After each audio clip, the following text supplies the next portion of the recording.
16वां अध्याय। कालिया पर कृपा। श्री सुखदेव जी कहते हैं, परीक्षित, भगवान श्री कृष्ण ने देखा कि महाविषधर कालिया नाग ने यमुना जी का जल विषैला कर दिया है। तब यमुना जी को शुद्ध करने के विचार से उन्होंने वहां से उस सर्प को निकाल दिया। राजा परीक्षित ने पूछा, ब्राह्मण, भगवान श्री कृष्ण ने यमुना जी के अगाध जल में किस प्रकार उस सर्पक का दमन किया? फिर कालिया नाग तो जलचर जीव नहीं था। ऐसी दशा में वह अनेक युगों तक जल में क्यों और कैसे रहा, सो बतलाइए। ब्रह्म स्वरूप महात्मन भगवान अनंत हैं। वे अपनी लीला प्रकट करके स्वच्छंद विहार करते हैं। गोपाल रूप से उन्होंने जो उदारी लीला की है वह तो अमृत स्वरूप है। भला उसके सेवन से कौन तृप्त हो सकता है? श्री सुखदेव जी ने कहा, परीक्षित, यमुना जी में कालिया नाग का एक कुंड था। उसका जल विष की गर्मी से खौलता रहता था। यहाँ तक कि उसके ऊपर उड़ने वाले पक्षी भी झुलस कर उसमें गिर जाया करते थे। उसके विषैले जल की उत्ताल तरंगों स्पर्श करके उसकी छोटी छोटी बूंदें लेकर जब वायु बाहर आती और तट के घास पात वृक्ष पशु पक्षी आदि का स्पर्श करती, तब वे उसी समय मर जाते थे। परीक्षित, भगवान का अवतार तो दुष्टों का दमन करने के लिए होता ही है। जब उन्होंने देखा कि उस सांप के विष का वेग बड़ा प्रचंड भयंकर है और वह भयानक विष ही उसका महान बल है तथा उसके कारण मेरे विहार का स्थान यमुना जी भी दूषित हो गई है, तब भगवान श्री कृष्ण अपनी कमर का फेंटा कसकर एक बहुत ऊंचे कदम्ब के वृक्ष पर चढ़ गए और वहां से ताल ठोककर उस विषैले जल में कूद पड़े। यमुना जी का जल सांप के विष के कारण पहले से ही खौल रहा था। उसकी तरंगे लाल पीली और अत्यंत भयंकर उठ रही थी। पुरुषोत्तम भगवान श्री कृष्ण के कूद पड़ने से उसका जल और भी उछलने लगा। उस समय तो कालिया देह का जल इधर उधर उछलकर 400 हाथ फैल गया। अचिंत्य अनंत बलशाली भगवान श्री कृष्ण के लिए इसमें कोई आश्चर्य की बात नहीं है।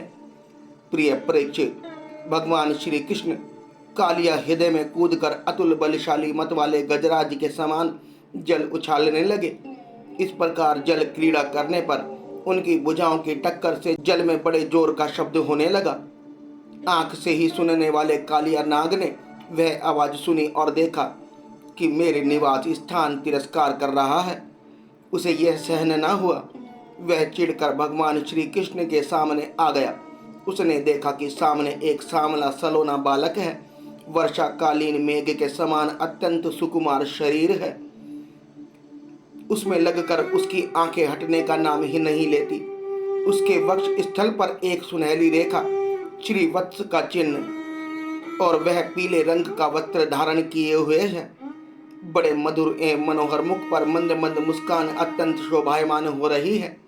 चरण इतने सुकुमार और सुंदर हैं, मानो कमल की गद्दी हो। इतना आकर्षक रूप होने पर भी जब कालिया नाग ने देखा कि बालक तनिक भी न डरकर इस विषैले जल में मौज से खेल रहा है, तब उसका क्रोध और भी बढ़ गया। उसने श्री कृष्ण को मर्म स्थानों में डसकर अपने शरीर के बंधन से उन्हें जकड़ लिया।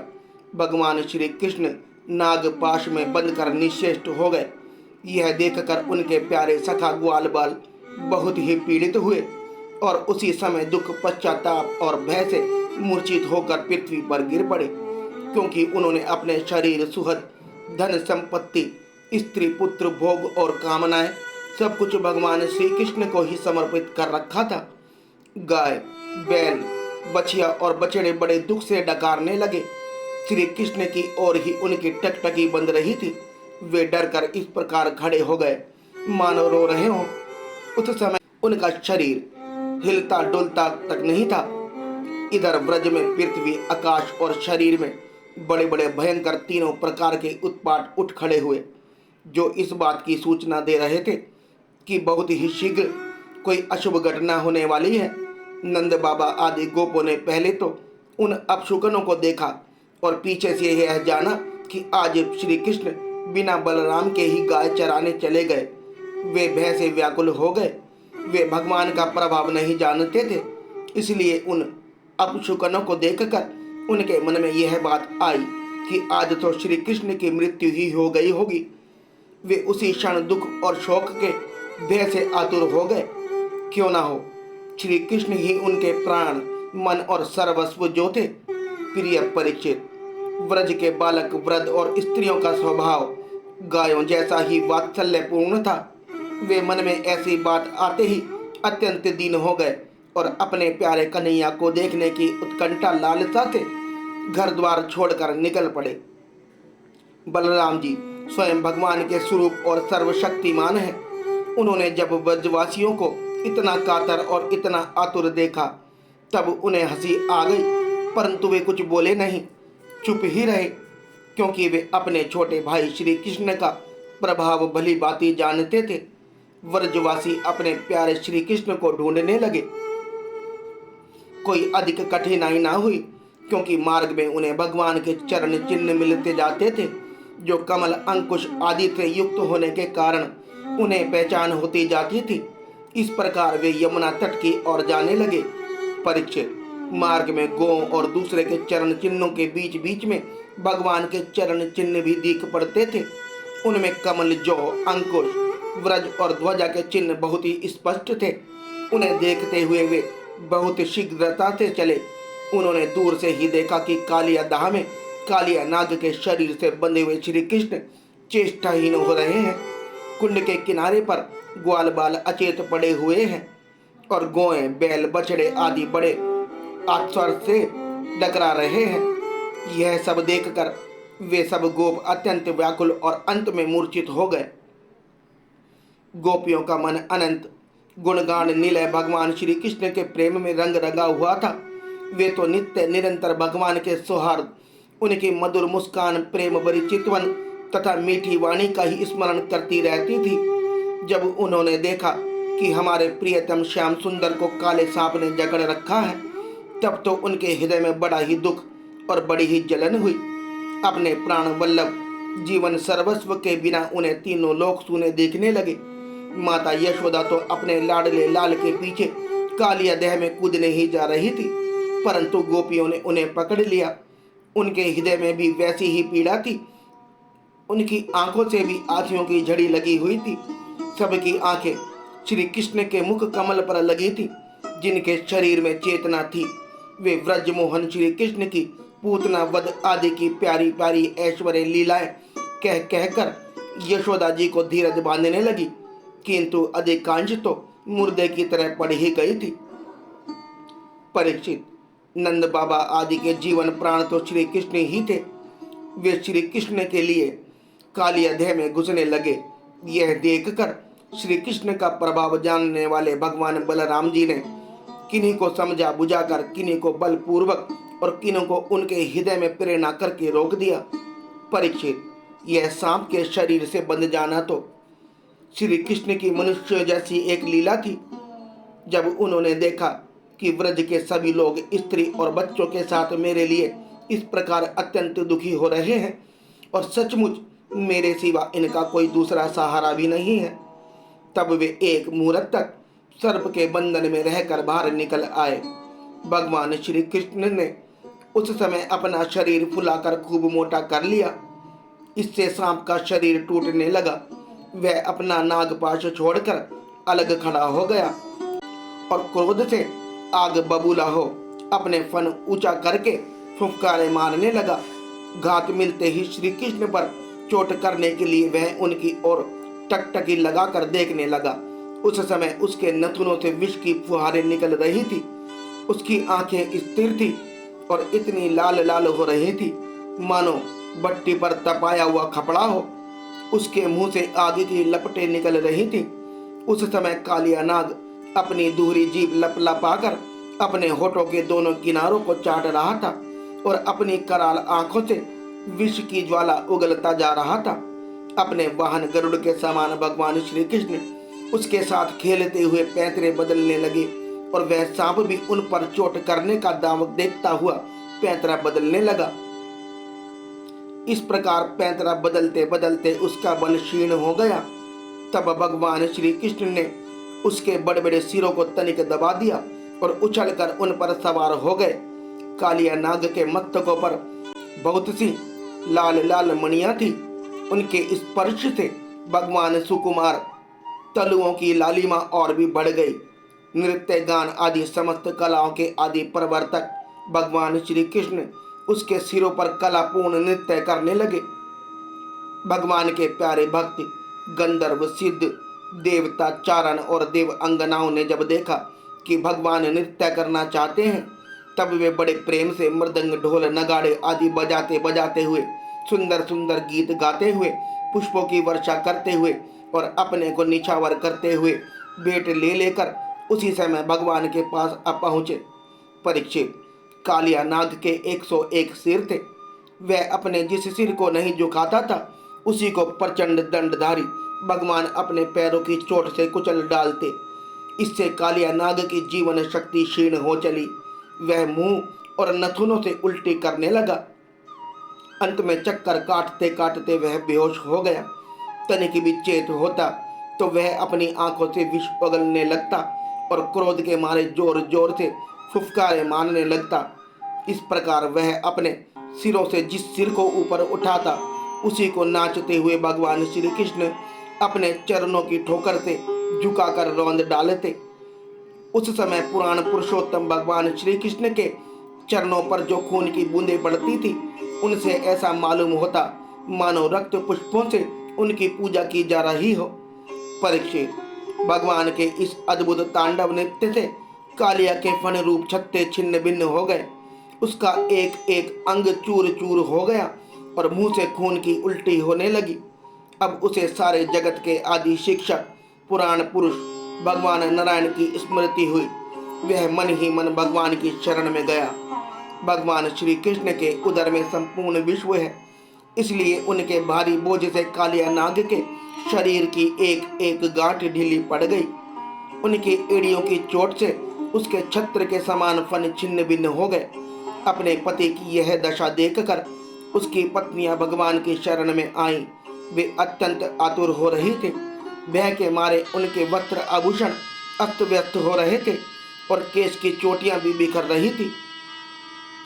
उस समय उन साध्वी नाग पत्नियों के चित्त में बड़ी घबराहट हुई। अपने बालकों को आगे करके वे पृथ्वी पर लौट गई और हाथ जोड़कर उन्होंने समस्त प्राणियों के एकमात्र स्वामी भगवान श्री कृष्ण को प्रणाम किया।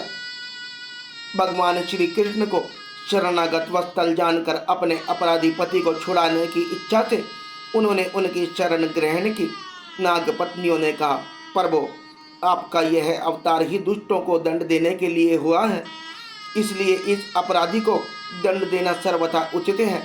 आपकी दृष्टि में शत्रु और पुत्र का कोई भेदभाव नहीं है, इसलिए आप जो किसी को दंड देते हैं वह तो उसके पापों का प्रायश्चित कराने और उसका परम कल्याण के लिए ही होता है। आपने हम लोगों पर यह बड़ा ही अनुग्रह किया। यह तो आपका कृपा प्रसाद ही है, क्योंकि आप जो दुष्टों को दंड देते हैं उससे उनके सारे पाप नष्ट हो जाते हैं। इस सर्प के अपराधी होने में तो कोई संदेह ही नहीं है। यदि यह अपराधी ना होता तो इसे सर्प योनि ही क्यों मिलती। इसलिए हम सच्चे हृदय से आपके इस क्रोध को भी आपका अनुग्रह ही समझते हैं। अवश्य ही पूर्व जन्म में इसने स्वयं मान रहित होकर और दूसरों का सम्मान करते हुए कोई बहुत बड़ी तपस्या की है, अथवा सब जीवों पर दया करते हुए इसने कोई बहुत बड़ा धर्म किया है, तभी तो आप इसके ऊपर संतुष्ट हुए हैं। क्योंकि सर्वजीव स्वरूप आपकी प्रसन्नता का यही उपाय है। भगवान, हम यह नहीं समझ पाती कि यह इसकी किस साधना का फल है जो यह आपके चरण कमलों की धूल का स्पर्श पाने का अधिकारी हुआ है। आपके चरणों की रज इतनी दुर्लभ है कि उसके लिए आपकी अर्धांगिनी लक्ष्मी जी को भी बहुत दिनों तक समस्त भोगों का त्याग करके नियमों का पालन करते हुए तपस्या करनी पड़ी थी। प्रभु, जो आपके चरणों की धूल की शरण ले लेते हैं वे भक्तजन स्वर्ग का राज्य या पृथ्वी की बादशाही नहीं चाहते, ना वे रसातल ही राज्य चाहते और ना तो ब्रह्म पद की लेना चाहते। उन्हें अणिमा आदि योग सिद्धियों की भी चाह नहीं होती, यहाँ तक कि वे जन्म मृत्यु से छुड़ाने वाले कैवल्य मोक्ष की भी इच्छा नहीं करते। स्वामी, यह नागराज तमोगुण योनि में उत्पन्न हुआ है और अत्यंत क्रोधी है, फिर भी इसे आपकी वह परम पवित्र चरण रज प्राप्त हुई जो दूसरों के लिए सर्वथा दुर्लभ है, तथा जिसको प्राप्त करने की इच्छा मात्र से ही संसार के चक्र में पड़े हुए जीव को संसार के वैभव संपत्ति की तो बात ही क्या, मोक्ष की भी प्राप्ति हो जाती है। प्रभु, हम आपको प्रणाम करती हैं। आप अनंत एवं अचिंत्य ऐश्वर्य नित्य निधि हैं। आप सबके अंतःकरणों में विराजमान होने पर भी अनंत हैं। आप समस्त प्राणियों और पदार्थों के आश्रय तथा सब पदार्थों के रूप में भी विद्यमान हैं। आप प्रकृति से परे स्वयं परमात्मा हैं। आप सब प्रकार के ज्ञान और अनुभवों के खजाने हैं। आपकी महिमा और शक्ति अनंत है। आपका स्वरूप अपराकृत दिव्य चिन्मय है। प्राकृतिक गुणों एवं विकारों का आप कभी स्पर्श ही नहीं करते। आप ही ब्रह्म हैं। हम आपको नमस्कार कर रही हैं। आप प्रकृति में सोम उत्पन्न करने वाले काल हैं, काल शक्ति के आश्रय हैं और काल के क्षण कल्प आदि समस्त अवयवों के साक्षी हैं। आप विश्व रूप होते हुए भी उससे अलग रहकर उसके दृष्टा हैं। आप उसके बनाने वाले निमित्त कारण तो है ही, उसके रूप में बनने वाले उपदान कारण भी हैं। प्रभु, पंचभूत उनकी तन मात्राएं, इंद्रिय, प्राण, मन, बुद्धि और इन सब का खजाना चित्त, ये सब आप ही हैं। तीनों गुण उनके कार्यों में होने वाले अभिमान के द्वारा आपने अपने साक्षात्कार को छिपा रखा है। आप देश काल और वस्तुओं की सीमा से बाहर अनंत हैं, सूक्ष्म से भी सूक्ष्म और कार्य कारणों के समस्त विकारों में भी एक रस विकार रहित और सर्वज्ञ हैं। अनेक मतभेदों के अनुसार आप उन मत अधिवादियों को उन्हीं रूपों में दर्शन देते हैं। समस्त शब्दों के अर्थ के रूप में तो आप हैं ही, शब्दों के रूप में भी हैं, तथा उन दोनों का संबंध जोड़ने वाली शक्ति भी आप ही हैं। हम आपको नमस्कार करती हैं। प्रत्यक्ष, अनुमान आदि जितने भी प्रमाण हैं, उनको प्रमाणित करने वाले मूल आप ही हैं। समस्त शास्त्र आपसे ही निकले हैं और आपका ज्ञान स्वतः सिद्ध है। आप ही मन को लगाने की विधि के रूप में और सबके सब कहीं से हटा लेने की आज्ञा के रूप में प्रवृत्ति मार्ग और निवृत्ति मार्ग हैं। इन दोनों के मूल वेद भी स्वयं आप ही हैं। हम आपको बार बार नमस्कार करते हैं। आप शुद्ध सत्मय वसुदेव के पुत्र वासुदेव, संकर्षण एवं प्रद्युम्न और अनिरुद्ध भी हैं। इस प्रकार चतुर्वी के रूप में आप भक्तों का तथा यादवों के स्वामी हैं। श्री कृष्ण, हम आपको नमस्कार करते हैं। आप अंतःकरण और उसकी वृत्तियों के प्रकाशक हैं और उन्हीं के द्वारा अपने आप को ढक रखते हैं। उन अंतःकरण और वृत्तियों के द्वारा ही आपके स्वरूप का कुछ कुछ संकेत भी मिलता है। आप उन गुणों और उनकी वृत्तियों के साक्षी तथा स्वयं प्रकाश हैं। हम आपको नमस्कार करती हैं। आप मूल प्रकृति में नित्य विहार करते रहते हैं। समस्त स्थूल और सूक्ष्म जगत की सिद्धि आपसे ही होती है। हृषिकेश, आप मननशील आत्मा राम हैं। मौन ही आपका स्वभाव है। आपको हमारा नमस्कार है। आप स्थूल सूक्ष्म समस्त गतियों के जानने वाले तथा सबके साक्षी हैं। आप नाम रूप आत्मक विश्व पर पंग के निषेध की अवधि तथा उसके अधिष्ठान होने के कारण विश्व रूप भी हैं। आप विश्व के अभ्यास, आप विश्व के अध्यास तथा अपवाद के साक्षी हैं एवं अज्ञान के द्वारा उसकी सत्य भ्रांति एवं स्वरूप ज्ञान के द्वारा उसकी अत्यंतिक निवृत्ति के कारण भी आपको नमस्कार है। प्रभु, यदि कर्तापन न होने के कारण आप कोई भी कर्म नहीं करते, निष्क्रिय हैं, तथापि अनादिकाल शक्ति को स्वीकार करके प्रकृति के गुणों के द्वारा आप इस विश्व की उत्पत्ति, स्थिति और प्रलय की लीला करते हैं। क्योंकि आपकी लीलाएं अमोघ हैं, आप सत्य संकल्प हैं, इसलिए जीवों के संस्कार रूप से छिपे हुए स्वभावों को अपनी दृष्टि से जागृत कर देते हैं। त्रिलोकी में 3 प्रकार की योनियां हैं: सत्व गुण प्रधान, शांत, रजोगुण प्रधान अशांत और तमोगुण प्रधान मूढ़, ये सब की सब आपकी लीला मूर्तियां हैं। फिर भी इस समय आपको सत्वगुण प्रधान शांत जन ही विशेष प्रिय है, क्योंकि आपका यह अवतार और ये लीलाएं साधु जनों की रक्षा तथा धर्म की रक्षा एवं विस्तार के लिए ही है। शांत आत्मन स्वामी को एक बार अपनी प्रजा का अपराध सह लेना चाहिए। यह मूढ़ है, आपको पहचानता नहीं है, इसलिए इसे क्षमा कर दीजिए। भगवान कृपा कीजिए, अब यह सर्प मरने ही वाला है। साधु पुरुष सदा से ही हम अबलाओं पर दया करते आए हैं, अतः आप हमारे प्राण स्वरूप पति देव को दे दीजिए। हम आपकी दासी हैं, हमें आप आज्ञा दीजिए, आपकी क्या सेवा करें, क्योंकि जो श्रद्धा के साथ आपकी आज्ञाओं का पालन आपकी सेवा करता है वह सब प्रकार के भयों से छुटकारा पा जाता है। श्री सुखदेव जी कहते हैं, परीक्षित, भगवान के चरणों की ठोकर से कालिया नाग के फन छिन्न भिन्न हो गए। वे बेसुध हो रहा था। जब नाग पत्नियों ने इस प्रकार भगवान की स्तुति की तब उन्होंने दया करके उसे छोड़ दिया। धीरे धीरे कालिया नाग ने इंद्रियों और प्राणों में कुछ कुछ चेतना आ गई। वह बड़ी कठिनता से श्वास लेने लगा और थोड़ी देर के बाद बड़ी दीनता से हाथ जोड़कर भगवान श्री कृष्ण से इस प्रकार बोला। कालिया नाग ने कहा, नाथ, हम जन्म से ही दुष्ट, तमोगुणी और बहुत दिनों के बाद भी बदला लेने वाले बड़े क्रोधी जीव हैं। जीवों के लिए अपना स्वभाव छोड़ देना बहुत कठिन है। इसी के कारण संसार के लोग नाना प्रकार के दुराग्रहों में फंस जाते हैं। विश्व विधाता आपने ही गुणों के भेद से इस जगत में नाना प्रकार के स्वभाव, वीर्य, बल, योनि, बीज, चित्त और आकृतियों का निर्माण किया है। भगवान, आपकी ही सृष्टि में हम सर्प भी हैं। हम जन्म से ही बड़े क्रोधी होते हैं। हम इस माया के चक्कर में स्वयं मोहित हो रहे हैं, फिर अपने प्रयत्न से इस दुस्तेज माया का त्याग कैसे करें। आप स्वर्ग और संपूर्ण जगत के स्वामी हैं। आप ही हमारे स्वभाव और इस माया के कारण हैं। अब आप अपनी इच्छा से जैसा ठीक समझे कृपा कीजिए या दंड दीजिए। श्री सुखदेव जी कहते हैं, कालिया नाग की बात सुनकर लीला मनुष्य भगवान श्री कृष्ण ने कहा, सर्प, अब तुझे यहाँ नहीं रहना चाहिए। तू अपने जाति, भाई, पुत्र और स्त्रियों के साथ शीघ्र ही यहाँ से समुद्र में चला जा और गौएं और मनुष्य यमुना जी का जल का उपभोग करें।